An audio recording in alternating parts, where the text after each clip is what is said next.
When I first escaped, I had to ask my husband if I could go and get a glass of water, go to the bathroom. He was like, you don't need to be asking me none of that. This is your house now. You're free to do whatever you want to do. So that was a shocker to me that I would hear those words from him. I'm free.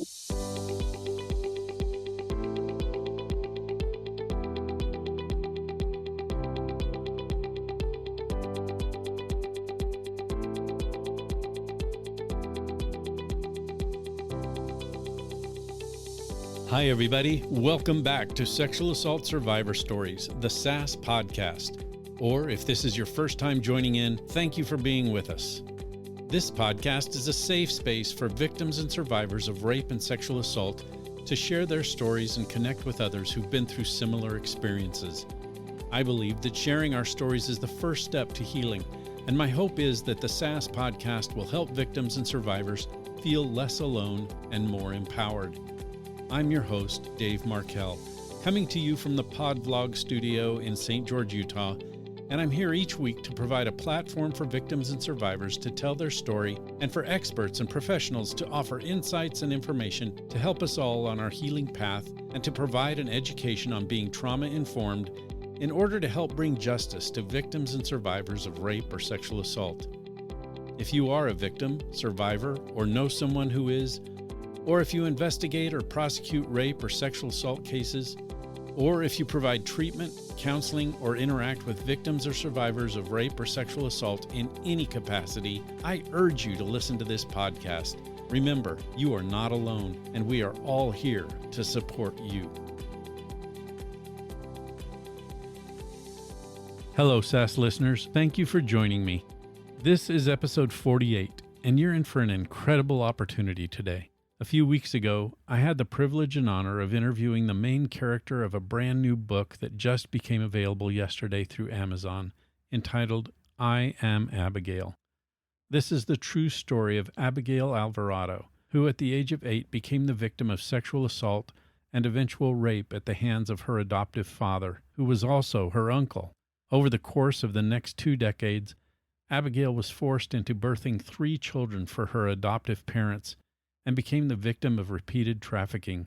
Abby joins us today to tell us some of her horrific experiences and of her reason for telling her life story through her book, and to tell us about her healing journey up to now. In addition, we have the added honor and privilege of having the author of Abigail's story, Jamie Collins, join us in this interview.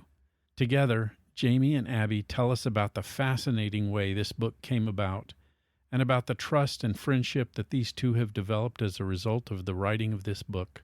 I'm going to stop telling you about this interview and let you hear it for yourself, and I'll catch you on the other side. Here's Abigail Alvarado and Jamie Collins. Hello, SAS listeners, and welcome to another episode. Today, we are so fortunate to have with us Jamie Collins and Abby Alvarado. Jamie is an author, and she's publishing a new book, and that's why we have Abby Alvarado with us. It's the story of Abby's childhood experiences of sexual abuse, but also sex trafficking, pretty much her whole life into your 20s. Yeah.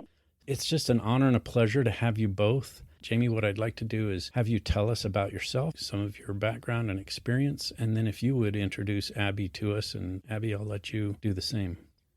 Okay. I am Jamie Collins, and I am a litigation paralegal in Indiana. That's what I do by day. And then by night, about 6 years ago, I became an author. At first, you call yourself just a writer, because until you have the book actually published, you don't get to say the author word. It feels a little inauthentic. But I fought my way through my first book to tell my cousin's story, and it was a deep-rooted family story of tragedy, of a quadruple murder that happened in our family in 1989. We never knew, my cousin and I, that we would be telling that story, but on the 30-year anniversary of the murders is when her book was published. That kind of was the base of where this all began, and I was fortunate enough to meet Abby through a stranger that I didn't really know. know who thought that I might be a good fit for her story. So my lane now is just writing really big stories that are memoirs for people in the true crime lane. And I think I take a unique approach with it because it's really important for me that we don't skate across the surface of what we're doing and that we really share as much as the survivor is willing to share in a very palatable but yet authentic and raw, real way. In addition to being an author, I am a wife. I am a mom. I have a 17-year-old son who's a senior in high school. So it keeps life interesting on all fronts. Yeah. That's a good overview on me. And then, as I said, I met Abby. So I'll let Abby tell you a little bit about herself and kind of where she lives and how this came to be. I'm Abby. I'm a survivor of sexual assault and rape and molestation. I'm a mom of 6 kids. We are a blended family. I take pride in taking care of my kids. My kids are my world. I don't let nobody get in my way of taking care of my kids. Abby, do you have a job? I work for EnviroMasters here in San Antonio. My main job really are my kids. Yeah. And you said you have 6? Yes, we are a blended family. Yeah. And how old's your youngest and how old's your oldest? What's the age span? My youngest is 7 and our oldest, she'll be 20 in September. Wow. You have your hands full. Yes, I do. Right. Well, I think what I'd like to do, Abby, is have you explain to our audience how you and Jamie met and then how it came to be that you decided with Jamie to tell your story and get a book underway. We met by this stranger that Jamie just told you about. My husband actually wanted to write the book and he did start it, but he realized it was just way too much for him. So he started doing some investigations and looking for somebody. The person that he found didn't think he was up for it, so passed it on to Jamie. Jamie and my husband actually started talking before me and Jamie. Me and my husband sat down and we talked about it. And he goes, I think she's a good fit for you. Very sweet lady. Just the good vibes that were there between them. So I was like, okay, let's do it. But we've always wanted to write a book and tell my story and help people out. We made it happen. Yeah. And it's coming out September 5th, which is the same day that this is being aired. So hopefully we can really help the promotion of your book.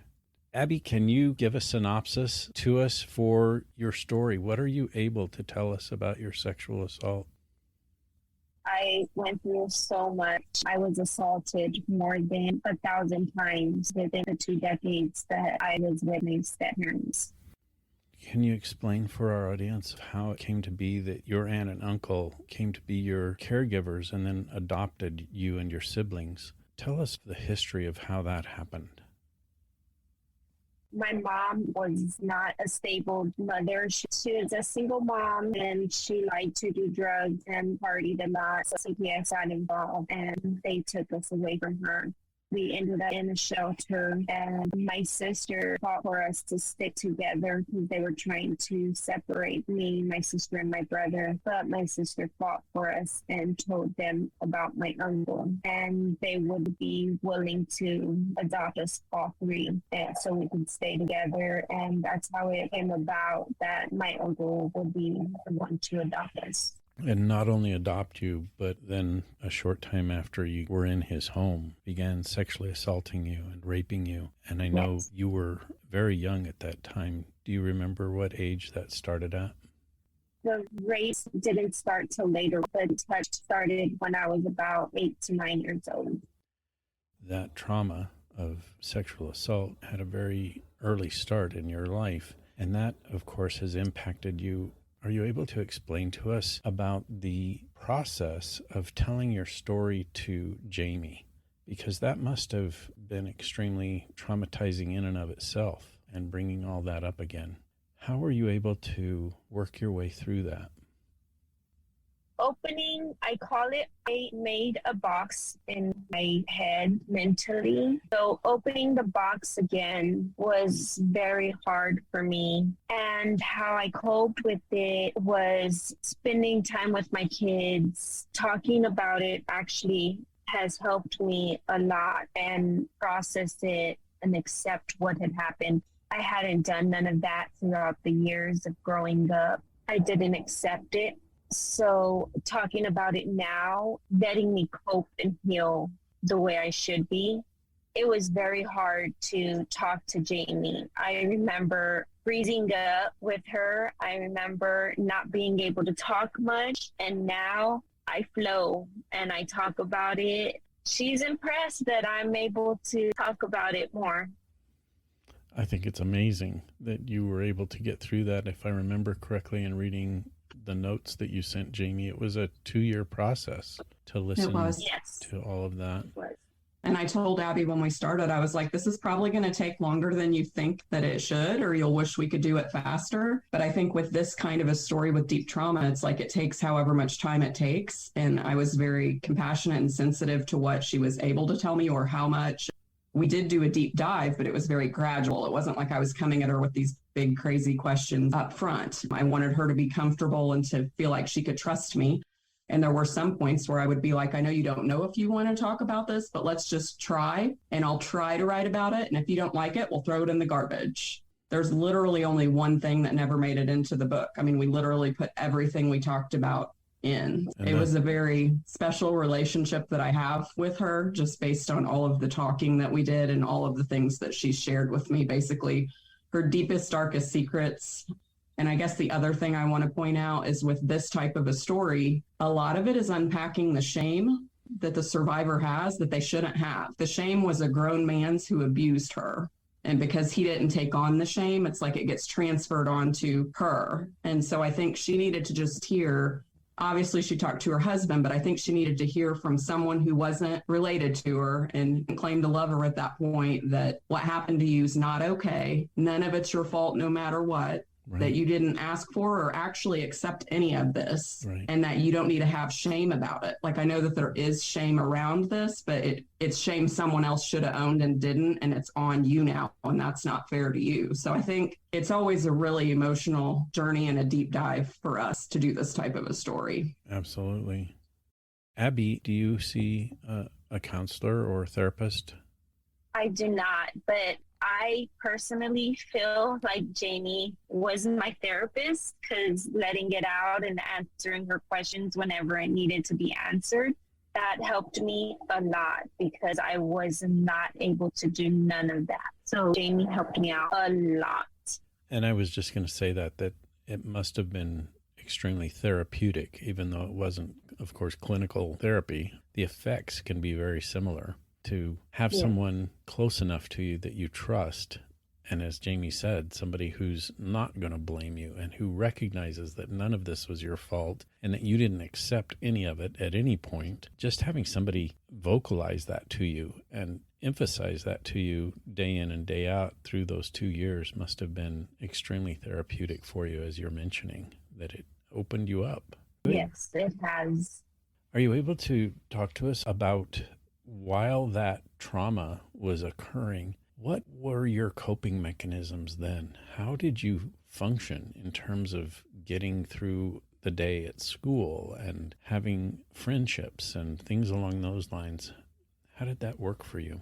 It was hard. I was a quiet, shy girl. I really couldn't have much friends. I wasn't able to have a normal childhood. I was always either at home, or when I wanted to go out, my brother went with me, or we went out as a family.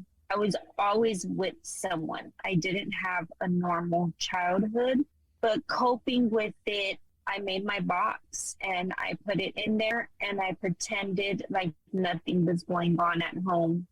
Now I realize that wasn't the best thing to do, because I have to let it out now, open that box and just say goodbye. You're in the past and I'm going to look forward to my future. And when you were living in those situations in that home and trying to cope with the abuse that was going on and still have a relationship with your siblings, your adoptive mom was complicit in all of this. She had a part in this. Am I right?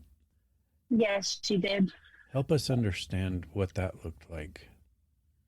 I was very upset that she didn't believe me, that he was abusing me. And then for her to get involved made it even worse for me because I just wanted somebody to believe me. And she was supposed to be my caregiver, my mom. She wasn't. She believed him and didn't want to lose his love. So she got involved, and coping with that, I felt very alone. I didn't have nobody to talk to.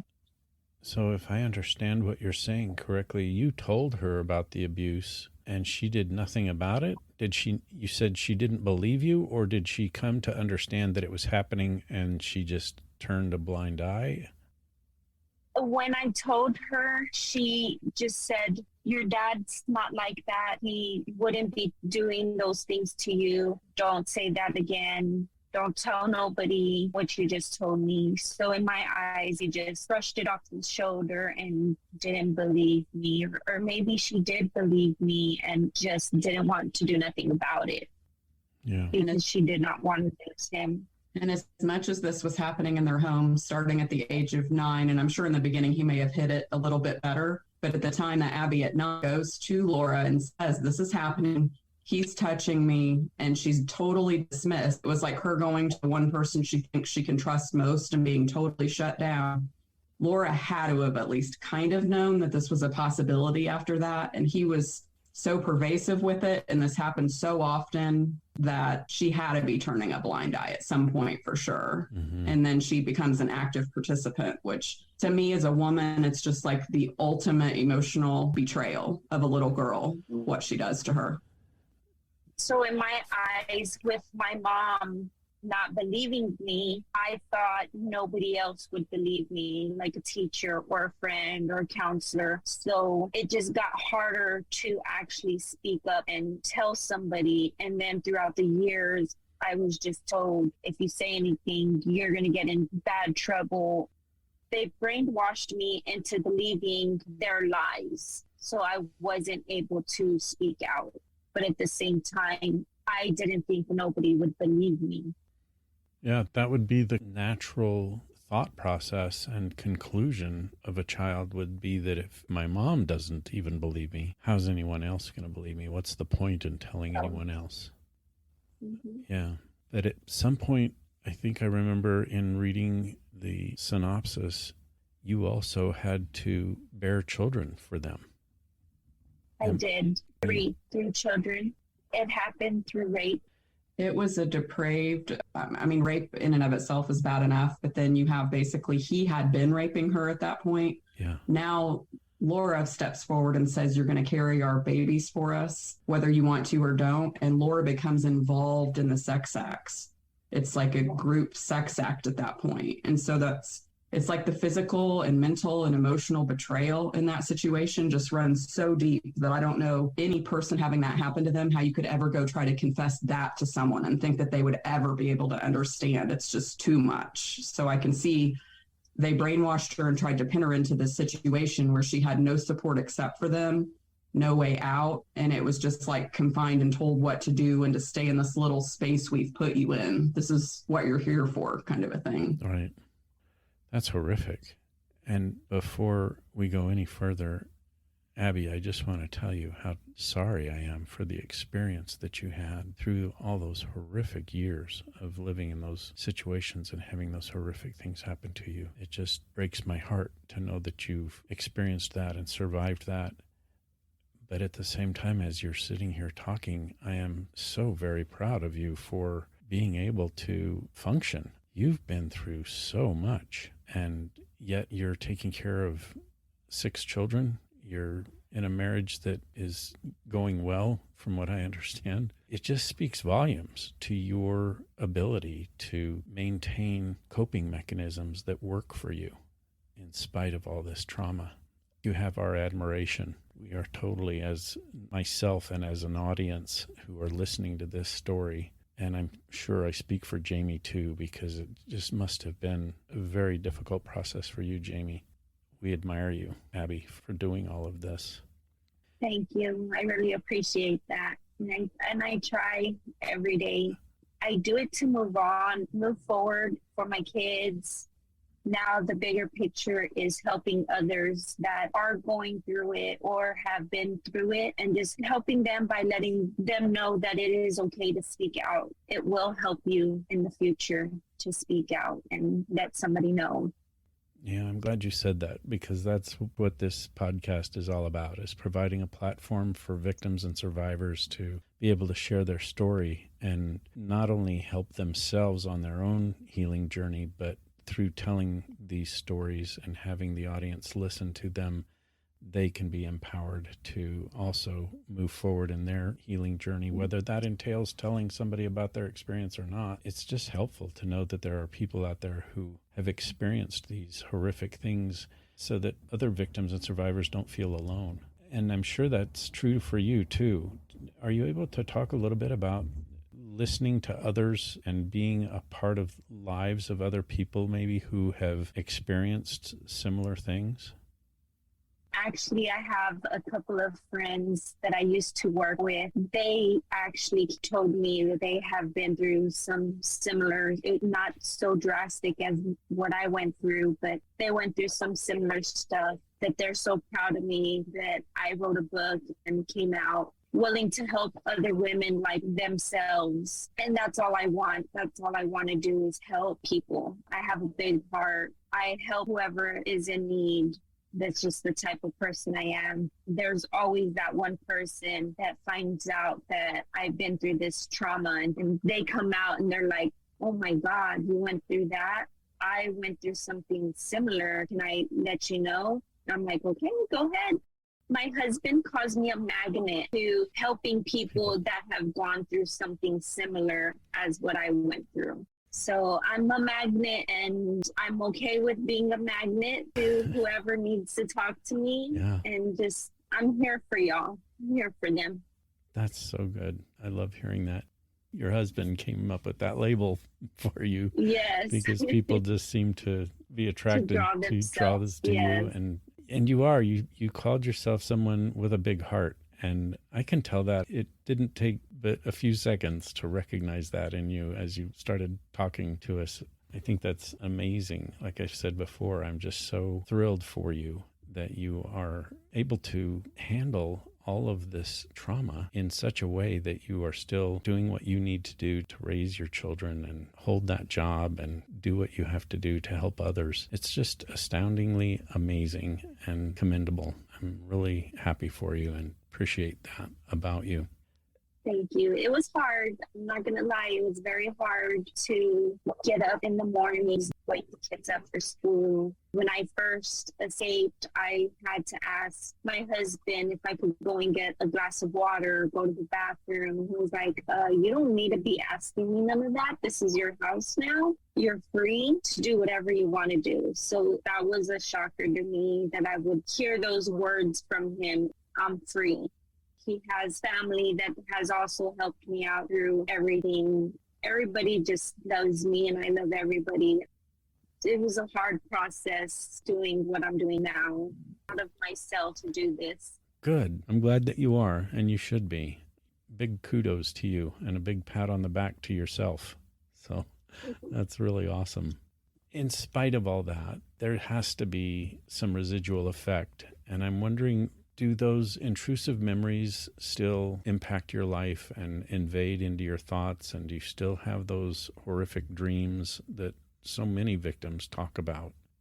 Yes, I do. Sometimes when I can't figure out my work or it's too hard on me, I could hear them saying in my head, you're not good for nothing. The only thing you're good for is laying on the bed and having babies. I tell myself that's not all I'm good for. I'm good for being a good mother, a good wife, keeping a roof over my kids' heads. I have dreams of him still trying to come and get me in my sleep. And those are the harder ones because they feel so real. I wake up and I wake my husband up and he holds me. He'll tell me he's gone. He's gone and he's where he needs to be. You're safe now. And I pray and I go back to sleep. but the dreams are real. Yeah. You have them and you just got to push through because you're safe now. I think that's important for our audience to hear. I appreciate you actually going into that realm with me. I certainly didn't mean for it to upset you, but I think more what I was hoping, and it came out right there, is that yes, you acknowledge that exists. They're still impactful. They still hurt, but you are on a healing path and you have the support you need and the tactics that you utilize to get past those and to go back to sleep, even to be able to rest some more in spite of those horrific interruptions. You've got a great support system, a husband that really cares, and then your own coping mechanisms that you've developed and ways to look forward to getting through your day. That's so important, and I think other people need to hear that, so thank you for sharing that. Thank you. Jamie, this must have been equally hard for you too, in hearing this, and you're absorbing vicariously a lot of that trauma. It is. And I'm very intuitive and empathic. So it's like, I think there's a lot of transference when we speak between her situation. I kind of take it on and put myself in the shoes of her as a little girl. And we would hang up the phone and I think she would have some reaction to what we had talked about, especially if it was a dark part of her story.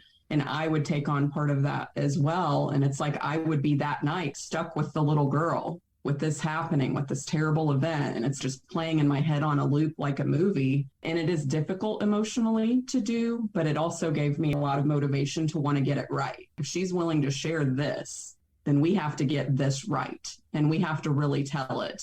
And I think it was really important for both of us to go as deep as we needed to really be able to help other people. And so all survivor books are important. There's not a single survivor book written that isn't amazing, just in the fact that it exists. But if she was willing to do this, it was kind of for me like a survivor's anthem. It's a lot more than just a book. It's a beacon of light for other people. And so her ability to share everything that she has, which is probably some of the craziest stuff a lot of people have ever heard, is just so commendable. And I admire her so much. As we got to know one another over the 2 years, it became more difficult in some ways because I was friends with Abby. And then hearing her stories even more painful. So I admire her more than pretty much any other person in the world for what she's been through and what she's choosing to do with what she's been through today. Can you both talk a little bit about that then, how things are today? How do you two take care of each other now? And how do you stay in touch? And what is that like for both of you? Abby, I'll let you start. I consider Jamie one of my best friends now. We met on Sunday for the first time at the airport, and I ran up to her and hugged her like in the movies. It was amazing meeting her for the first time. Whenever I need Jamie and I'm in a mood, I need to talk. And we just get on the phone, or I'm texting her because I'm busy at work or with the kids, and she's just there for me. She brought a lot of light to me. I really appreciate her for everything. So am I understanding this right? You physically hadn't met her until just recently? All of these interviews were done like via, all was these it years, on the phone or via Zoom, or how did you accomplish? On the phone. We'd Zoomed a couple times, but usually on the phone, and we text a ton. Like text is our primary way of communicating. And it's usually every day, one of the three of us were on a group text, me, Abby, and Rudy, and someone will say something. But if it's been 2 days, it starts to feel lonely and weird because I'm so used to one of us reaching out. Whenever I come across an inspiring quote or just a line or something, I'll text it to her when I think about her. So it's like one-off stuff like that a lot too. But we have talked, and obviously we've done interviews about the book, but it became about a lot more. It became about the evolution of a real friendship and like us just talking and being moms and wives and tired and working and just real life stuff. I'm closer to Abby than I am a lot of family, honestly. It's just we have a very deep, strong bond. And I know she feels close to me because she shared all these things with me. But on the flip side for me, there's not a thing in the world I couldn't pick up the phone and call and tell Abby. There's not a single thing in the whole world that I wouldn't be able to share or admit to her because of what she shared and admitted to me. It's just a really cool friendship. I have to tell you, that is mind-boggling that you guys didn't get together to have face-to-face interviews for this book. I don't know that I've ever heard of a 2-year process totally through phone calls, texts, and a Zoom here and there. That's amazing. Well, and the Zooms were just talking. They were never interviewing. But I think kind of on my part, some of it was intentional. And I know that sounds weird, but my cousin and I, for my first book, wrote it the same way. But obviously we knew each other. But with what she's going through, her having to worry about looking me or at my reactions, like the phone gives her a bit of privacy. It gives her an element of space that if I was always Zooming with her, then she remembers she's always talking to me. It would be a disconnect because she'd be with me instead of with herself telling it.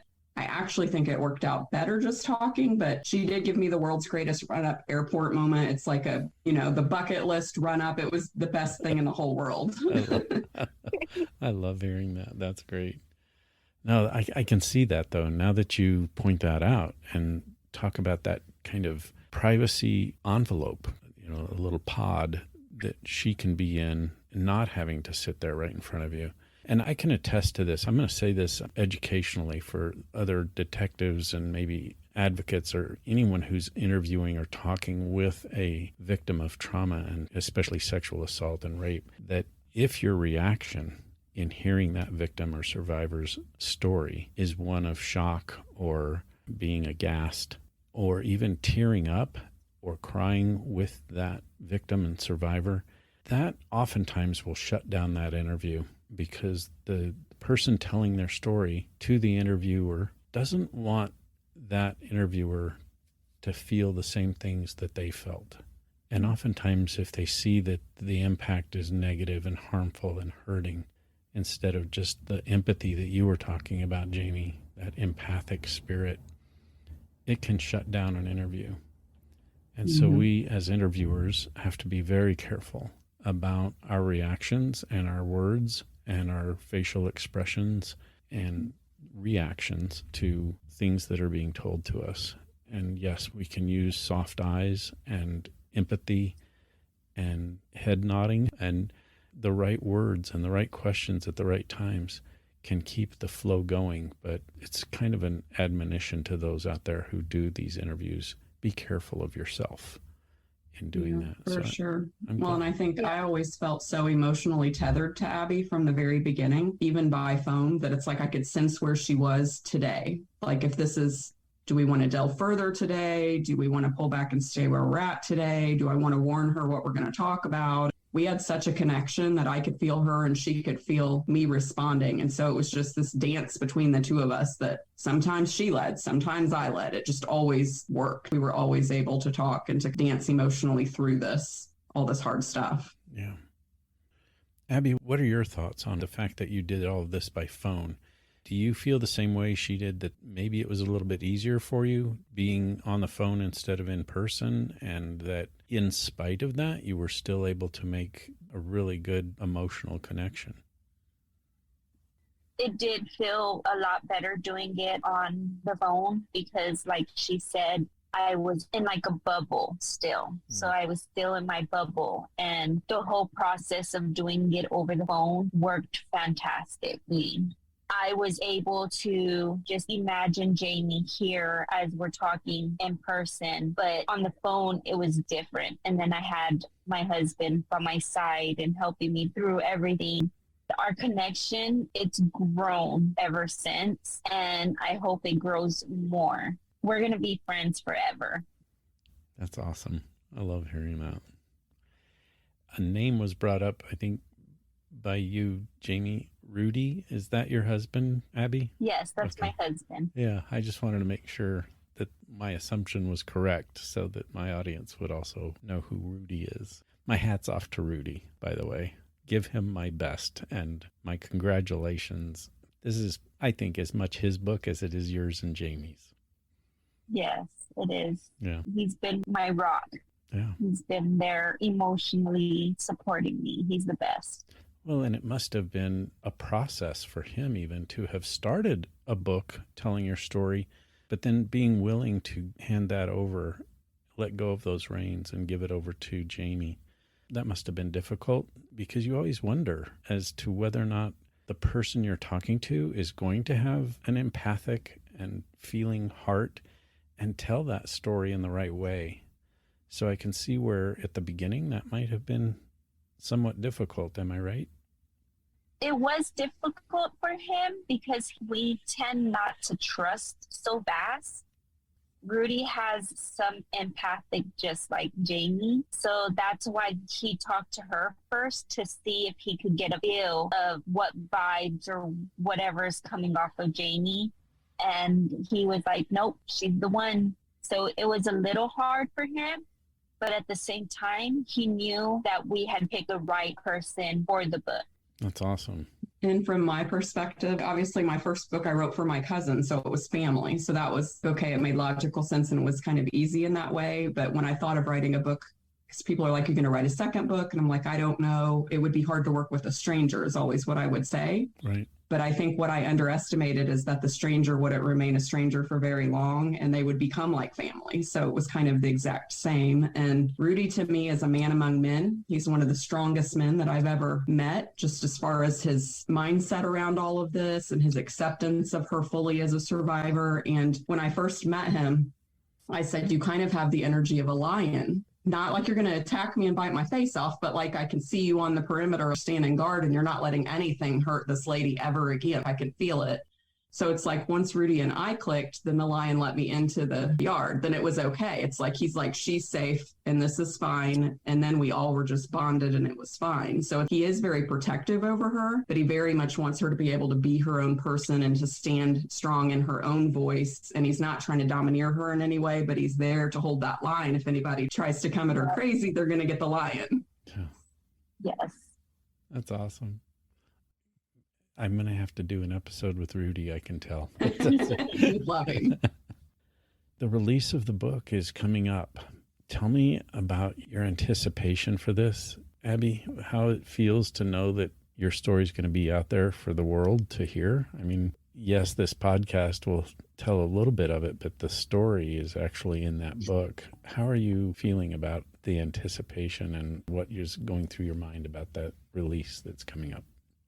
To be honest, I'm a little nervous and a little scared, but everything in the book is the truth. It does say some stuff about my mom and, my siblings, but it's all the truth. I'm sorry. I have to tell the truth to get this word out and help people.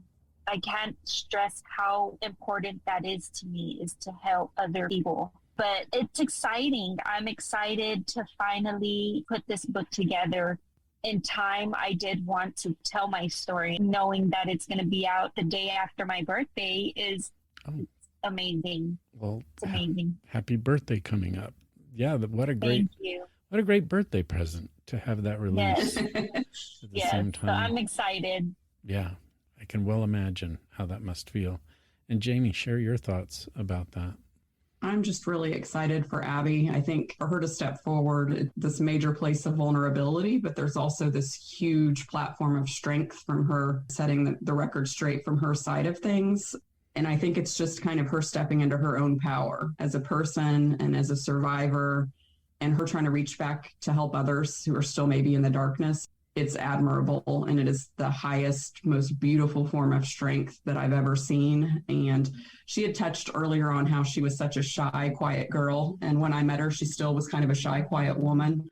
But to just see already how she's evolved, it's like watching these seeds you put in the ground and knowing that it's going to be a rose bush, but it's not yet, but it could be, and it is a rose bush. And it's like now she's just full bloom. I mean, it is the most amazing thing to watch her go from someone who would be scared to ask a question or answer you, this brave, emboldened, powerful survivor. It's been really amazing, and it still is. And it will continue to be. Every time she does an interview, I just feel so proud and so happy for her, knowing how big of a deal, just as the person that is shy, that it is for her to do it, much less as a survivor that's owning all the truths that she's here to tell. It's the coolest thing to sit back and watch. I'm sure. Well, in just the real short time that I've had with both of you, I can tell, Abby, that there isn't an ounce of shame left. You have come so far. To be able to tell your story to Jamie is one thing, but to talk to me, who is a stranger who you know very little about and don't know much about the podcast, yet here you are saying, I'm not ashamed to tell my story. I want my story out there in order to help other people is so commendable. And I can tell you that not only am I grateful, but I know my audience is too. Thank you so much for sharing this time with us and sharing your story. I would love to have you come back, both of you, be on a future episode sometime after the book is released and has had a chance for people to buy it and read it and give us an update on what that's been like and how things are going for you. But before we talk any more about that, Jamie, tell us about how it is that people can get this book. It's going to be released the same day this podcast is. So tell our audience, how do they go about getting a copy? The book is called I Am Abigail, and it will be available on Amazon and at other online retailers. I suspect most of them will pick it up, but I can't tell you exactly who now. But if you Google I Am Abigail book, you should be able to find it. We also have a Facebook page that we put up about a month ago called I Am Abigail book, where they can connect with us or share comments. And we usually do post kind of what we have going on or just photos, or we share information that way too. And we are so incredibly proud and excited to share this with the world. It truly is an act of love on both of our parts. And I think readers will realize that we both were all the way in it. There was not a foot outside the boundary on this. We were all in, hearts, souls, minds. And I think that they'll feel that when they read it. That's fantastic. I'm looking forward to it coming out. Even though I have a copy, I just am anxious to see success for you both in this publishing endeavor. And you can rest assured I will do all I can through this podcast to help promote that and make sure that people know how to get a copy. Abby, I'm going to let you close things out for us today. Is there anything else that you would like to say to our audience before we wrap this up? I would just love to tell the audience, thank you for hearing my story. Thank you for the support, and share and speak out and tell whoever you need to tell. Somebody's out there that will listen to you and help you out. Yeah. Thank you. I do want to have you both back. I would love to know that I have access to both of you to invite you back and to help you get your story out even more. I think a follow-up episode 6 months, 8 months from now would be a really helpful thing for my audience. I hope we can do that. Yes. We would love it too. Yes, we would love it too. Great. Well, thank you both so much. It's been an honor and a privilege to have you on this show, and I wish nothing but the best for both of you. Thank you. Thank you so much. We were honored to spend this time with you, and we hope it really helped your viewers just to understand that they aren't alone, and there are other people with stories that may not be exactly alike, but are similar enough, and that they feel inspired by Abby. Yeah. Thanks, Jamie. That does it for another episode of Sexual Assault Survivor Stories, the SAS podcast. My heartfelt and deep appreciation go out to Abigail Alvarado and Jamie Collins for allowing me the privilege of interviewing them.